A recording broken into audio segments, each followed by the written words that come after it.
Grande abraço a todos vocês. Vamos tratar aqui neste vídeo de um tema histórico um tanto polêmico, que foi o papel da Igreja cristã, da Igreja católica, na Europa medieval. Quando falamos da Idade Média, a Igreja nos vem como a principal e mais influente instituição do período. O momento de maior auge, de apogeu dessa influência da Igreja, durou ali cerca de 3 séculos, uns 300 anos mais ou menos. Do ano 1000 ao ano 1300, lá no continente europeu. Nesse período, entre 1000 e 1300, nós tivemos o ápice do poder da Igreja, que concentrava não apenas atenção, não apenas o poder religioso e espiritual, mas também o poder político, um poder econômico e um poder social. Vamos então entender esse poder da Igreja, né? É claro que a Igreja, como uma instituição formada por humanos, acertou muitas vezes e errou muitas vezes. Nesse período, especificamente falando, da Europa medieval, entre os anos 1000 e 1300, também aconteceu isso. Vamos aqui destacar e enfatizar, não é, algumas dessas características do papel da Igreja. Primeiro aspecto importante.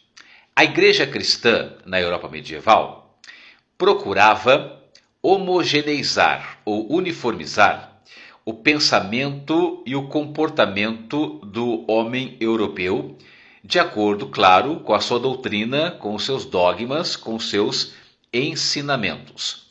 Portanto, a Igreja, ela usava do seu poder, da sua capilaridade por todo o continente europeu e do seu clero, tanto o clero secular, o clero que ficava mais ali junto às comunidades, como também o clero regular das ordens religiosas. A Igreja procurava homogeneizar, passar sua doutrina, não é, e exigir que a cristandade europeia, que os europeus da época, claro, seguissem esses princípios, esses dogmas. Um segundo ponto importante é que a Igreja, ela não aceitava desobediências e questionamentos quando esses aconteciam.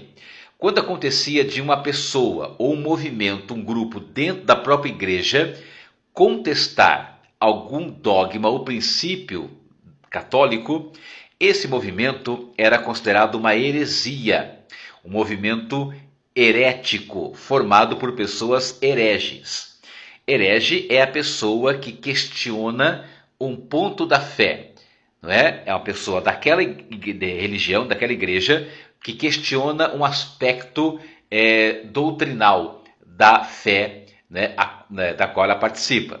Então, as heresias eram punidas, né, pela Igreja, por vários tribunais eclesiásticos espalhados pela Europa.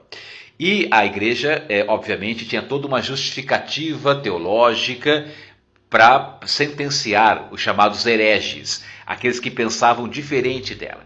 As sentenças, né, as punições, iam desde a advertência até a interdição, quando o fiel ficava um tempo sem poder frequentar a missa e comungar.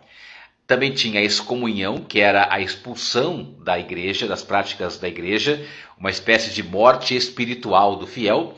E, em certos casos, também acontecia a pena de morte, não é? A pena capital, para os casos considerados pela igreja mais graves e reincidentes, né? A pena de morte ou pela forca ou por outro método, não é? Que ocorria ali e tal. Então, a punição aos hereges, aos que praticavam as chamadas heresias.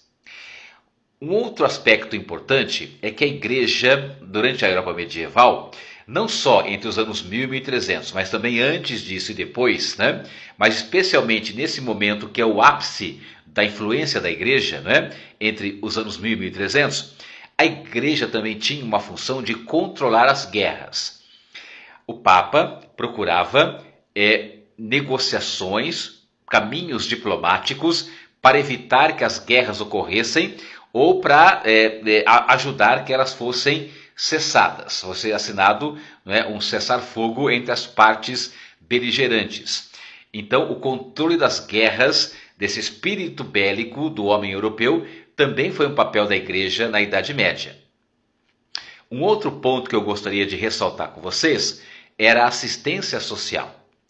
A igreja, uma instituição, como eu disse, com grande penetração e capilaridade por toda a Europa, ela mantinha orfanatos, leprosários, instituições de apoio a órfãos, viúvas e procurava, digamos assim, amenizar as questões, as problemáticas sociais da Europa naquele momento.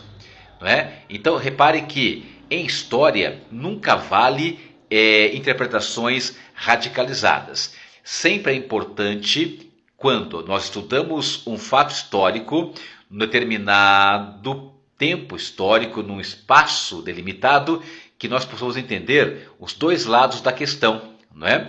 Os aspectos que nós podemos considerar, vendo com os olhos de hoje, aspectos positivos, e os aspectos que nós podemos considerar como também sendo negativos. Então a igreja ela teve múltiplas funções. Uma outra função que eu poderia destacar aqui é a influência sobre a arte. Não é? A pintura, a literatura, a poesia, a filosofia, a escultura, a própria arquitetura, não é? Na Europa desse período, não é? Dessa fase de auge e tal, e também nos séculos que antecedem, porque o poder da igreja na Europa durou cerca de 1000 anos, né? Do ano 500 até o ano 1500, durante a chamada Idade Média. Eu destaco esse momento de auge, de 1000 a 1300, porque foi um momento de maior pujança cultural, política e econômica e ideológica da igreja sobre a sociedade europeia, sobre a chamada cristandade europeia. Tá? Então, de maneira resumida, sucinta, este é o papel da igreja. É claro que o assunto é muito vasto e complexo e exige, e muito mais estudos e tal, mas para uma introdução ao tema, vale a pena então comentar esse tema, tá? Que é um momento muito especial que eu gosto muito particularmente, que é a Idade Média, a Europa medieval, e o papel e a influência da igreja e do clero católico sobre a sociedade e as mentalidades do homem europeu, que pensava de maneira teocêntrica, ou seja, de acordo com os dogmas da igreja, colocando Deus como o centro de tudo, não é? O chamado teocentrismo, mas depois em outro vídeo a gente vai falar mais sobre isso, beleza? O papel da igreja na Europa medieval. Valeu, galera! Abraços pedagógicos!